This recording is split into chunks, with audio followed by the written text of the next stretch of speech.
Hello. Hi. And welcome back to another episode of Break Room Banter. It is a hairstylist adjacent podcast where each week two friends who also happen to be hairstylists break down our weeks in the break room. I'm your host, Hunter Walden. And I am your hostess, Ericka the Red.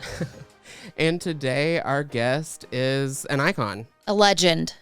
Truly a legend.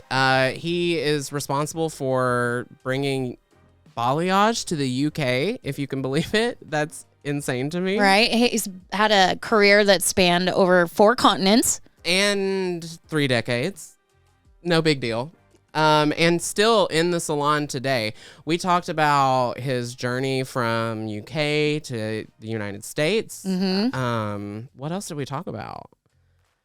We talked about being an analog stylist versus the new digital stylist. How to stay relevant. How to stay relevant in an ever-changing world. So we hope you guys enjoy this episode with the one and only Jack Howard.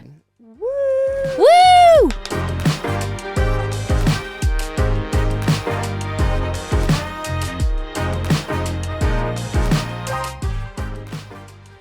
All right, Ericka, you know we start every episode off with a peek and a pit. Do you want to start? I'll do my peak. All right. Because I can't think of a pit just yet. My peak would be that, you know how I get my, these ideas in my head, and then I look and stare at my room, and I plan, and I plan, and I plan, and I think, and I change my mind, and I change my mind, and then eventually one day I will just, be like, I can't fucking take this anymore. And so that happened last night, and I've had a couple different peel and stick wallpapers, and my room is all beige, so I just couldn't fucking do it anymore. It's making me depressed. So I was like, I'm gonna put this wallpaper up, right? It's peel and stick, super easy, won't take long. Wipe down the wall, put it up. I got it done pretty fucking fast. Mm-hmm. So then I decided to start painting. Naturally. You guys, I got it done in 4 hours though. The wallpaper and the paint. Dang. So go on my Instagram, you can see the video. And now that I am inspired, it's going to keep going. And I'm just going to start posting it all. You're going to do fairy lights. And it's going to be amazing. The whole 9. I don't really, one wall at a time, but yeah, it'll be good. So I'm excited. I have those fairy lights in there already.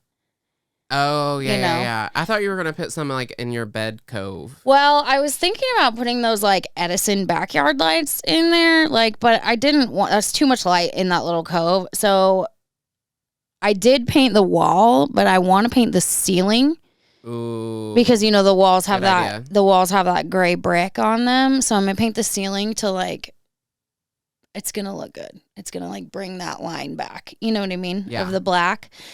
And I was trying to figure out if there's some way that I can get twinkle light star constellation. I'm sure to you put can. on there. I'm sure that exists, and if not, I'm going to figure out how to make it. Because I think that would be sick. With glow paint.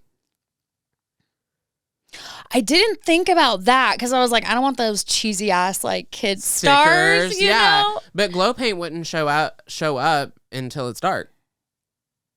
So yeah. when you turn the lights off, you have your constellations above you. I like that idea. Bradley's mom has that in her room. That works. Mm-hmm. That would work. Okay. So I have a peak that happens to be sitting on this table. Oh. But it ties together with my real peak. Okay. But the peak that's sitting on this table is that Ericka and I think we talked about it on the podcast, but we did a photo shoot together. It's in the middle, bro. Oh, centerfolds, no big deal.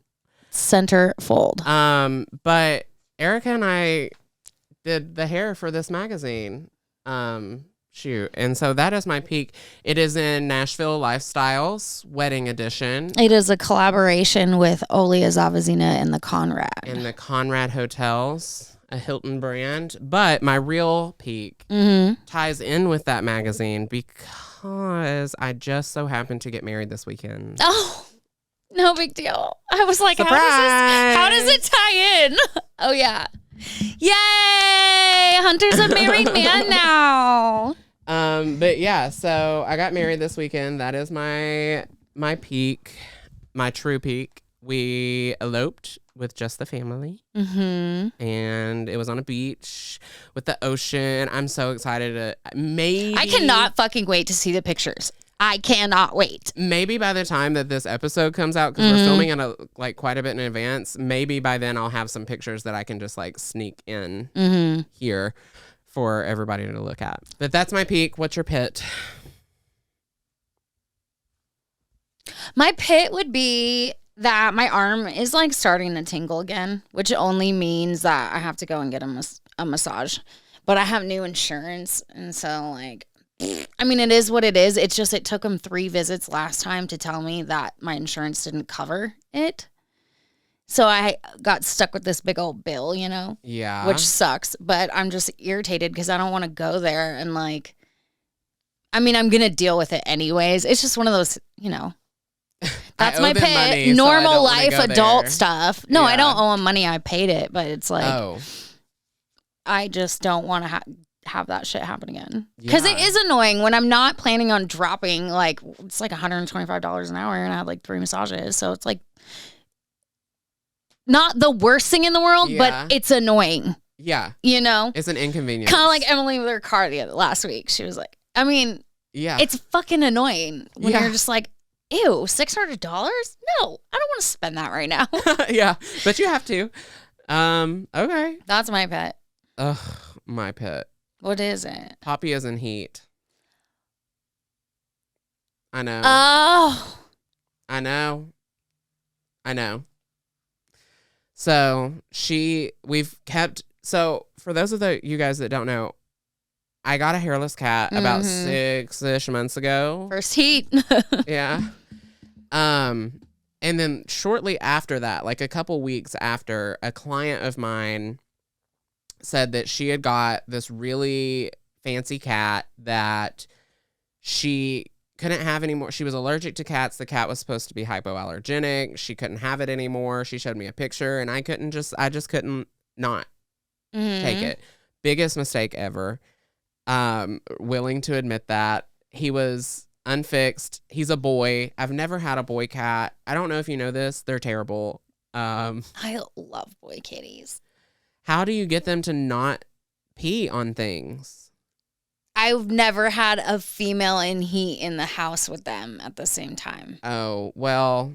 That is like pheromonal. Neither one of them are fixed. Like there's nothing you can really do about that. I mean, girl, he will pee on something and then rub himself in it. That makes sense to me. Why? What happened the other week? With the... Yeah. The other week, the cat peed on my keyboard on my computer. I wasn't going to say it, but... You can say it.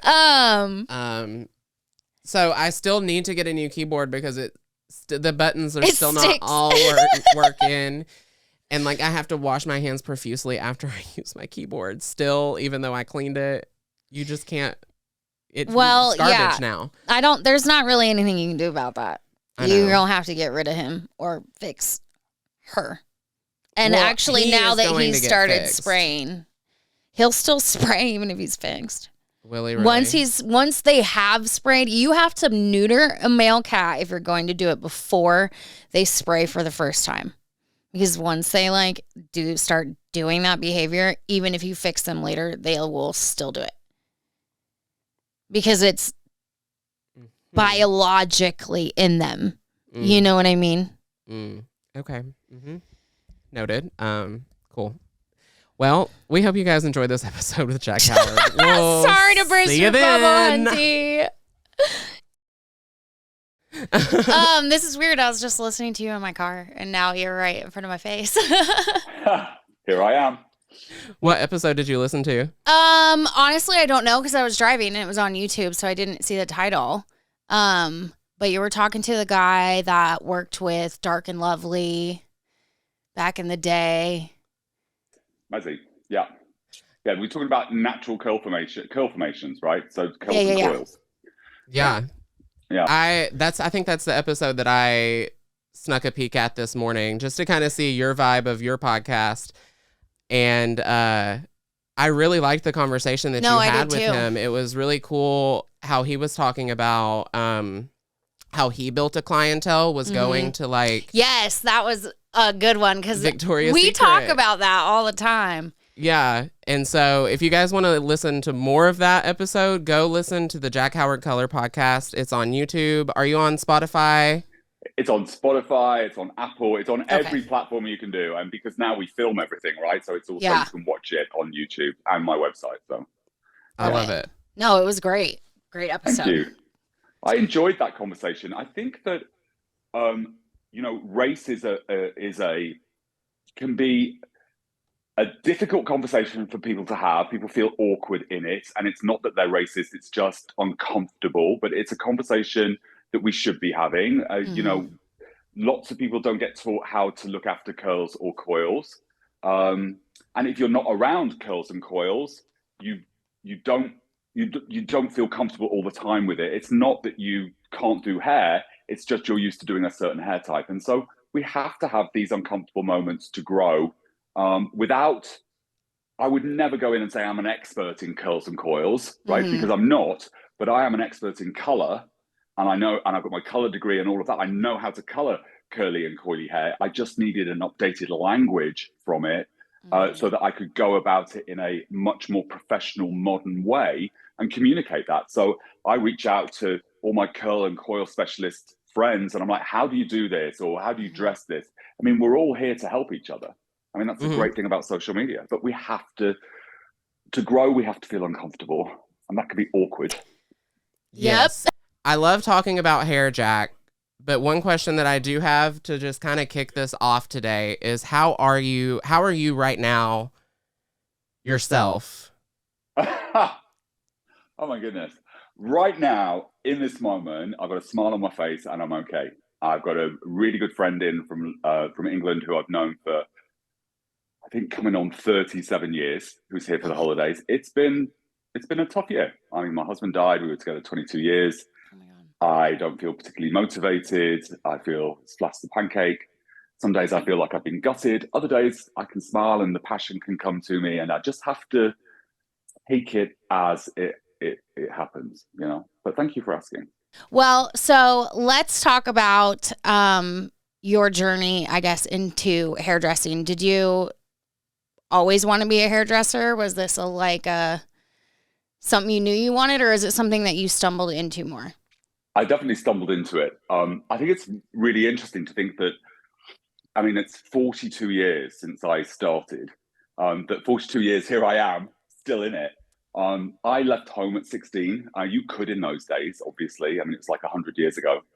And there was the opportunity was go work in an office, retail, or trade. And I thought trade, and I should have been a plumber or an electrician. I could have made an absolute fortune, right? But I chose hairdressing, and I've made a very good living from it. So I went in and assisted. I'd been a Saturday boy, which in England was, I don't think they do anymore, where a Saturday job to earn some extra some pounds, and I'd shampoo and make coffees and sweep the floor and all of that. And I thought it was terribly glamorous with all these people that I'd never seen before, and so that's where I went. And straight off, people were really supportive and looked out for me. I mean, the older women in the salon all sort of clucked around and bought me towels from my little apartment. And there's always been community in hair. I love that. And then I left and I went to London, and I was running away from life. Went to London and I spent more time dancing on bar tops than I did really thinking about hairdressing. As a country boy that got to the big city, and I was like, wow. But I was always busy in the salon. People seemed to be drawn to me, a nice bit of chat and okay colorist, okay hairdresser. And then I got offered this job in North America in '93, and I took it. And that's really when I saw the absolute brilliant commerciality of hairdressing and how the American hustle. It's like that column is your business. Doesn't matter whether you're employed or self-employed or whatever it is. And it's like, look at your day, and people showed me how to maximize my time in the salon. And I started making really good money. And I was like, wow, the Americans have really got a grasp on this. And ever since then, it's just been absolutely spectacular. I love that. Um, So would you say there's a huge, well, maybe now not so much as things have gotten global lately, but back then there was a really big difference in European hair culture and here? Well, I mean, we were part of the European Union, so I can say sort of, but it's definitely a British versus American experience for me. I mean, I have worked in Paris, I have done some stuff in around Europe, and but I can't really speak to their Yeah. experiences. So England versus America back in the 90s. England hairdressers didn't get paid a lot of money. They were expected to work super hard, but the commission rates were much lower. But they got paid vacation, they got paid leave, paid maternity leave, all of those Mm, things. America, no basic rate where I was working. It was pure cut of commission. But if you were busy, you knew that you, and if you got busy, you saw the difference in it. mm, You know, the health insurance was taken out, the taxes were taken out because it was all, employed. But there was a huge amount of money changed hands. And what we saw in with the rise of digital was that people in England, hairdressers in England, saw how Americans were doing it, and were like, well, maybe I should be self-employed. Maybe I, and it was that American filter that went to the UK, and people struck out on their own and realised that they could still pay their taxes and make much more money. mm. And the salon owners, a lot of them, not all of them, and I don't want to bash them, but if you're driving a fancy car and living the big life, and your staff aren't making enough money to, for a 40-hour week, there's something wrong there, right? Yeah. It's like people should still be able to earn and look after their kids and their families and pay their mortgage without killing themselves and doing extra work afterwards. Mm. And I think that's what we saw with digital. I think it leveled and opened up the conversation. Yeah, yeah. definitely. So I found an article that you were featured in from Denman, and I love the way that they worded your introduction. So it says your career spanned 3 decades and 4 continents. You're widely credited with bringing balayage to the UK and still a world-leading innovator in the technique. Jack developed his own brand of education to share his knowledge. Today, he delivers his hugely popular courses to high-profile salons as well as teaching thousands of colorists in color salons worldwide. So my question from that article is, spanning 4 continents, that blows my mind in itself. So is this something where you have built clienteles in all of these different places that you've gone? Well, I've had a number of high-profile roles in my career. Um, when I went back to the UK in 2009, 2010, it was very foil centric. I've been painting in the US for quite a long time, and there was an opportunity. All the stars aligned, if you believe in all that woo woo, and everything aligned. And I had fantastic trade press, and none of the brands wanted to work with me because I was very Americanized. I had an American story, and I did it independently because that's what Americans did. And I was like, if they can do it, I can do it. And so I brought this American feel. I got the most fantastic press. I was in every magazine from Vogue to The Sun, which is like from one end of the spectrum to the other, talking commercial hair color, which led to opportunities working in Abu Dhabi and Dubai, which led to brands wanting to work with me, which led to international roles. So I had spent a gig in Paris working, which was really hard since I don't speak much French. But I saw how this fantastic French colorist worked I was there for 2 months working. Um, I had the American experience and I was British, and everything just came together really, really well. And so I ended up with an international role with L'Oreal Professional. And then I made a sideways move, but an upwards move to a smaller brand because L'Oreal Professional is #1 worldwide. And I went with Schwarzkopf for a global role. So I sort of went across, but it went up slightly. And I've just had these opportunities come my way. And I don't think I think if I just sat and done nothing, they wouldn't have come my way. The brands obviously saw opportunity for themselves, and they saw the fact that I could possibly help them grow as much as they could help me grow because it's a two-way street. And it has been an absolute roller coaster of fantasticness. There's a lot of hard work involved in it, and I come from a very privileged position that my husband and I, we don't have any children. He was super successful career wise. So when I wasn't making money, we have money. I have money in the bank from my American experience. I could take jobs and turn up and do loads of stuff for absolutely zero money. But I didn't have to run home and look after the kids. I didn't have to worry about money coming into the bank because it was already there. I mean, opportunities came my way, but I could also really hustle for them in ways that some people can't. So I am thankful for my husband's support in my letting me grow my career to the level it got to. That's really cool because we've talked about how sometimes you have opportunities that come along and they're not necessarily paid opportunities, but they're opportunities that grow, inspire you or are creative or you make connections. And if you have the time and the ability to go and do those things, you are hustling. Like, yes, it's not adding to your bank account, but it is furthering your career and keeping you inspired. It's a long-term goal versus a short-term goal. And if you're in a position where you don't have to think about the short-term goal necessarily, you can go off and do the long-term goals because, there was a point before Instagram really blew up where in the UK, the brands were doing content days where they would get some models in, you'd use new products, people would be filming it, and you'd learn stuff, but you didn't get paid for it. But you'd do trade shows and you didn't get paid for it. But your name got bigger. You could grow your brand in it. But not everyone can do that. And I think that at one point that hadn't clicked for me. I just thought I was in such a bubble that I just thought, well, if I do it, everyone can do it. And that's not the case at all. And I think that was quite humbling for me to sort of finally sort of see that, not everyone can do it the way you do it, Jack. You are lucky. That's good I was going to say, I like that you pointed it out that was your privilege, but it's cool that you had all of those experiences still. I'm not negating anything I've had. I'm just what I want to do is just rephrase that with that I was, super lucky that I could take those opportunities. I still had to work really bloody hard. Yeah. Of course. But, I didn't have 3 kids at home or 2 kids, or I wasn't a single mom or a single dad, or, I didn't have any of that worry that a lot of people in the world have every day. If you think about the domination in the industry by men, or for a lot of pre-Instagram, the domination of men, it was because men didn't have to stay home and look after the babies and the kids.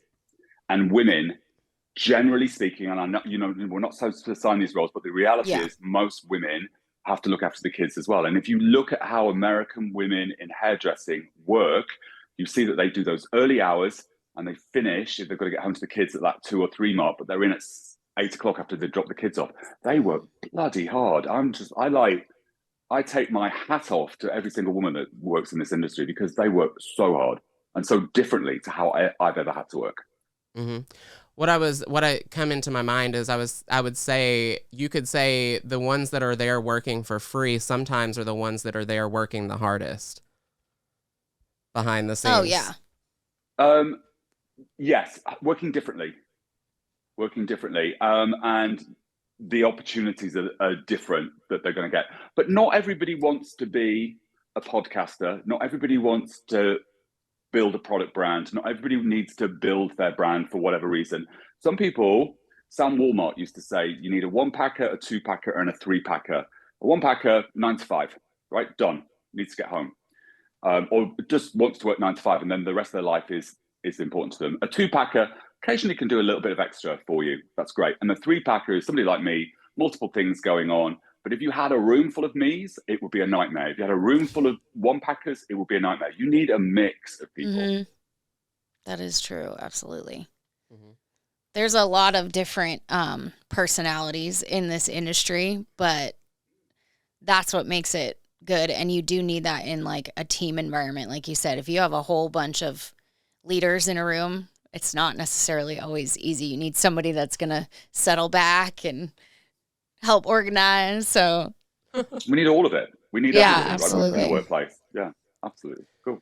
So through all of that hard work that you've done, all the traveling that you've had to do or that you've gotten to do, what is something that you know now that you wish you knew when you started this journey, this global journey?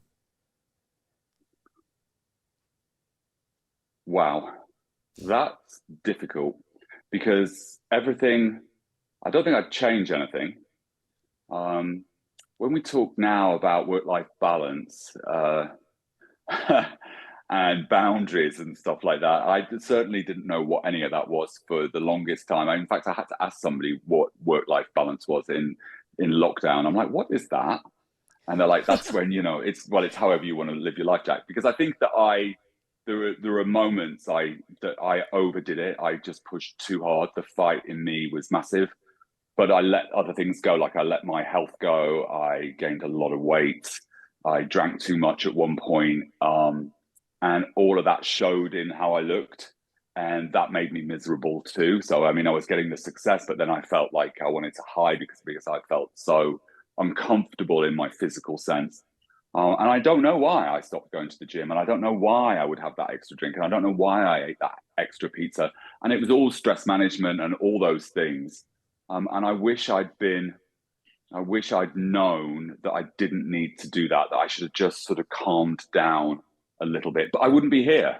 And so, all of it is learning.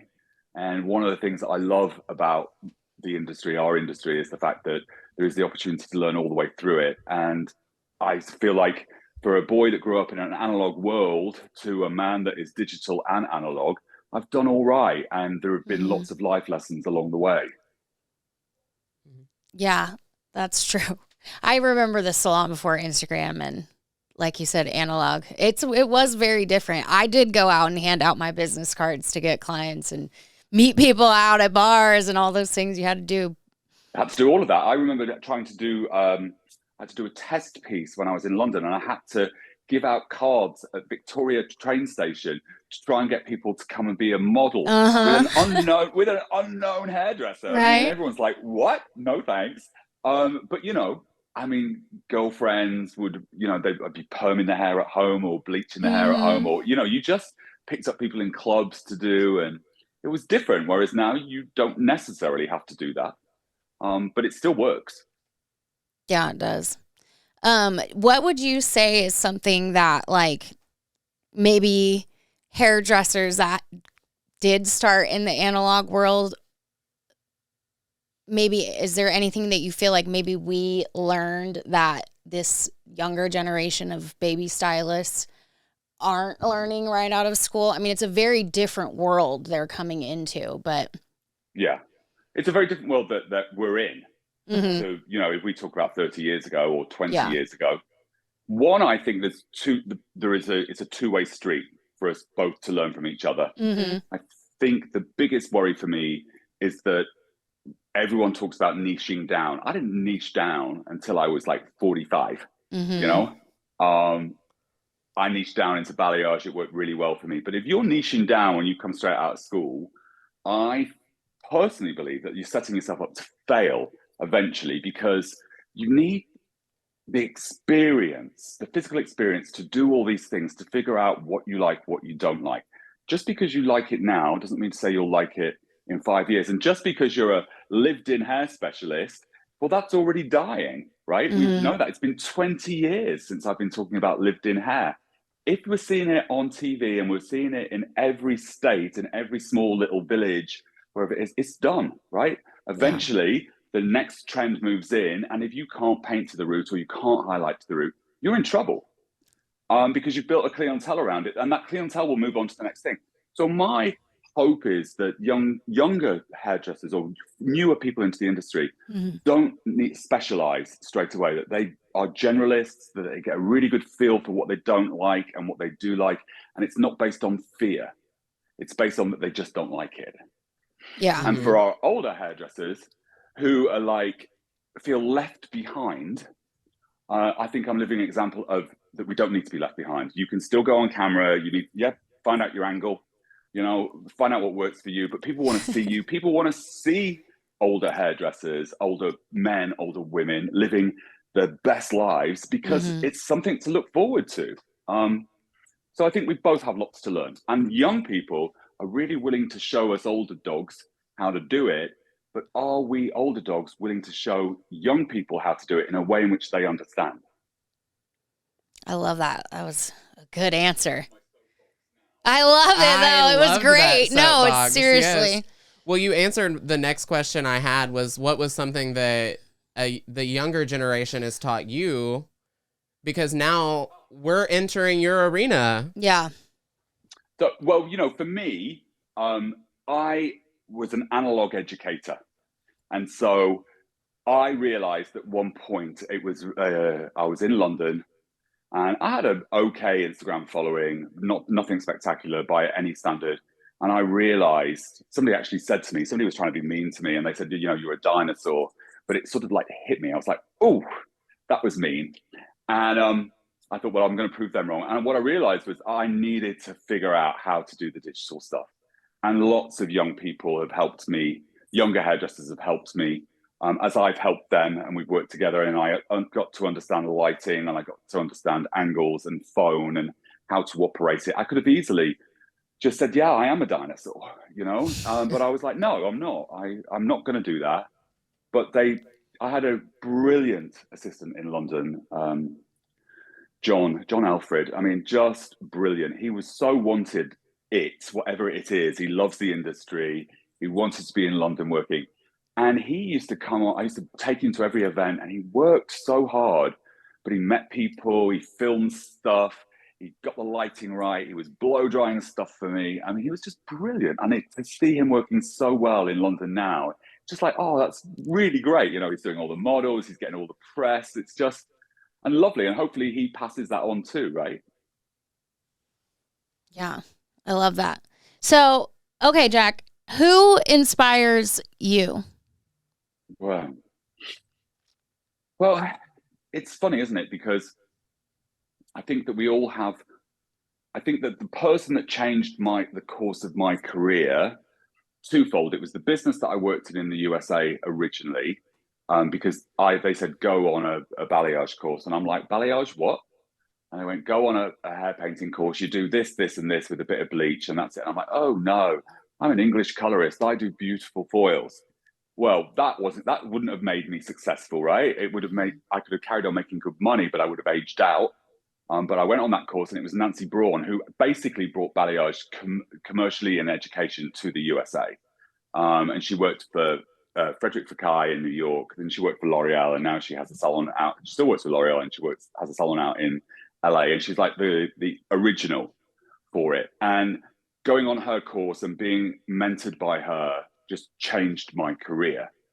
But then I also look at, there are moments that in my career where I can see that somebody's heavily influencing me or inspiring me. And a lot of people on Instagram are doing that with me still at this point. And even on TikTok, I see people, I'm like, wow, how do they do that? And I think it's at this point of the game for me, it's the nuances that can keep me relevant in my conversations that I'm picking up on, rather than the big picture inspirational game changes. And so every decade brings something, but it's different now to what it was then.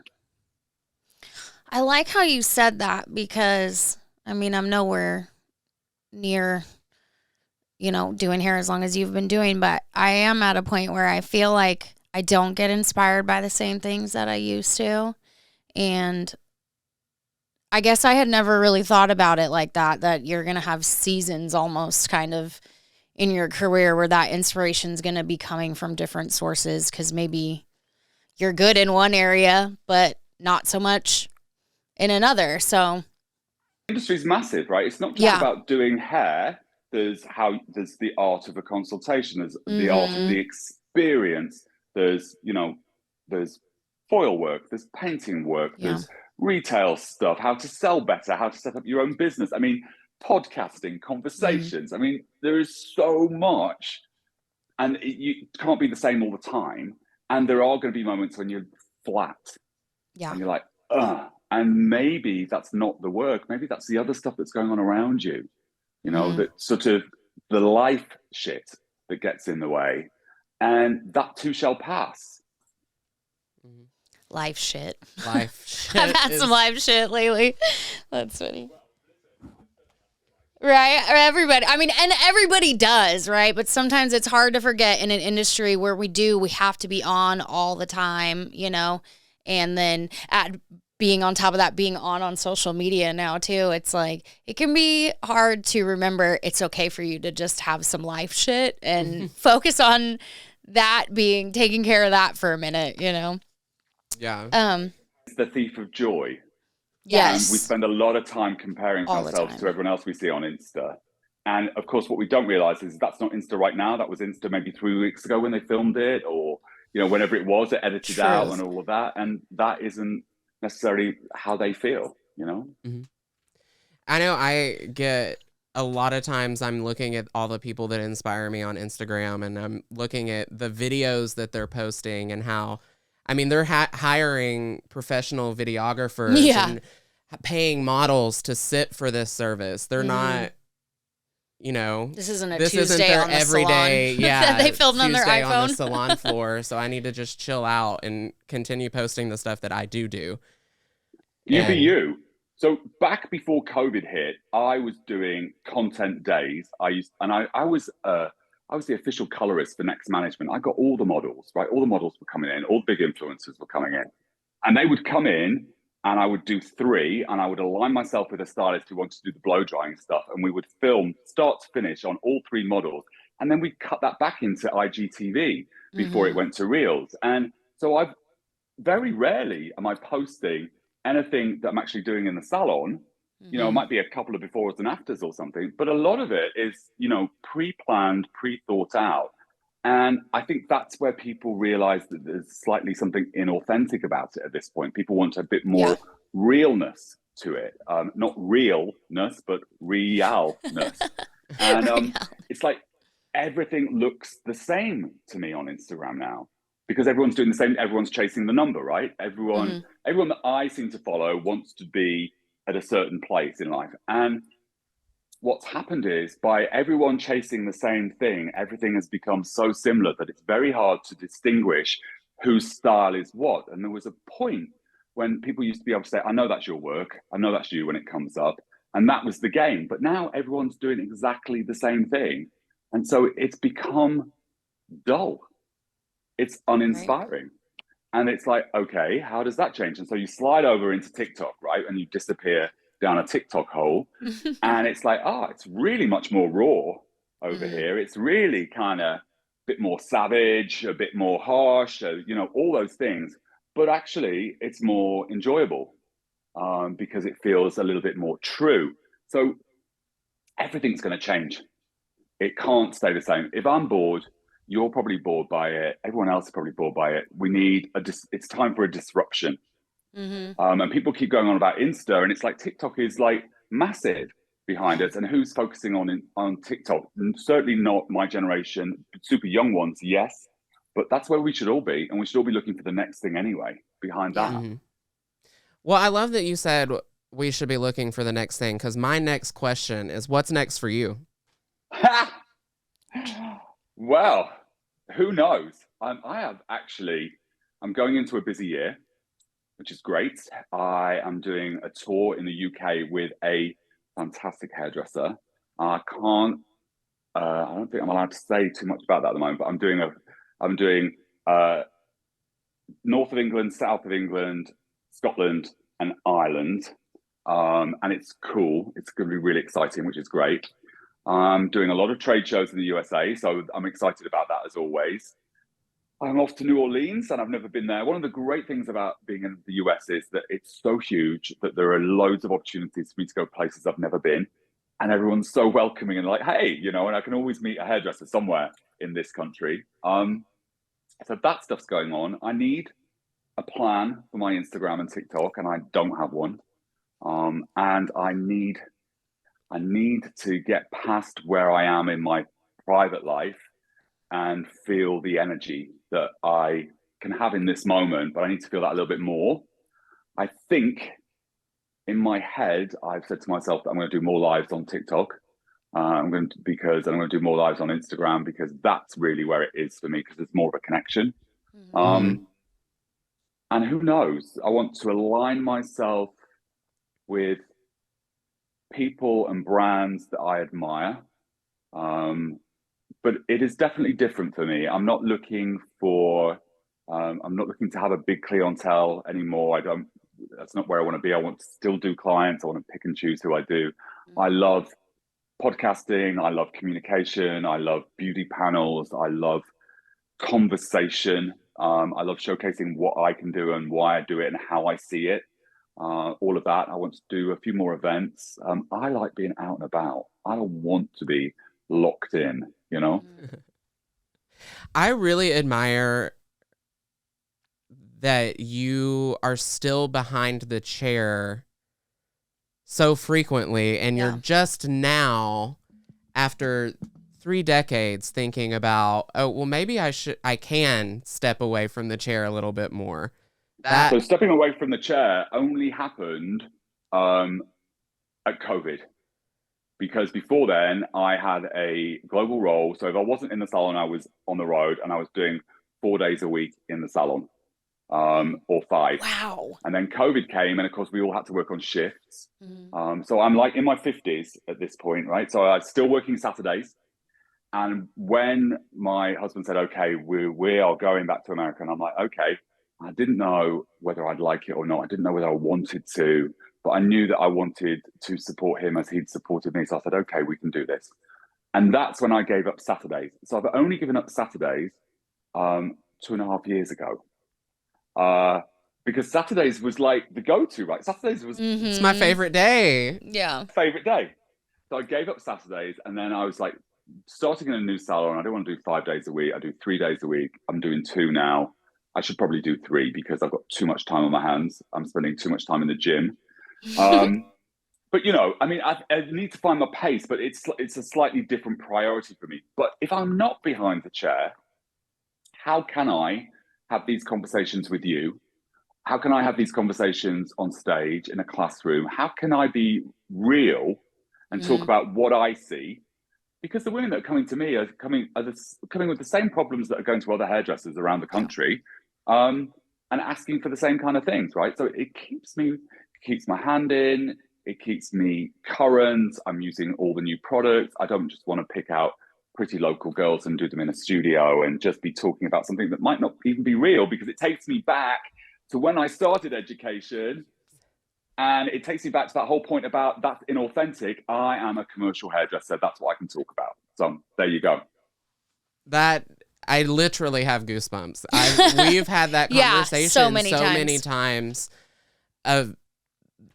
So many times we've had that conversation. As a stylist, when you go to a class, you talked about it on that episode I was listening to today, driving here, is you can tell a difference when someone is like a rep or a marketer, or they're a hairdresser and they're talking about a product. Like, and you see that with brand reps all the time. And then it's, as a stylist who is in the trenches, so to speak, and is behind the chair, it's like, you're like, but are you just trying to sell me something? You can't speak to them. That's same. Instagram as well, right? Instagram's become Totally. an advertiser's dream, because all the hairdressers, whenever they're using a product, it's a paid partnership. Whether or not it says it on there, they've probably been given it, paid it, or whatever.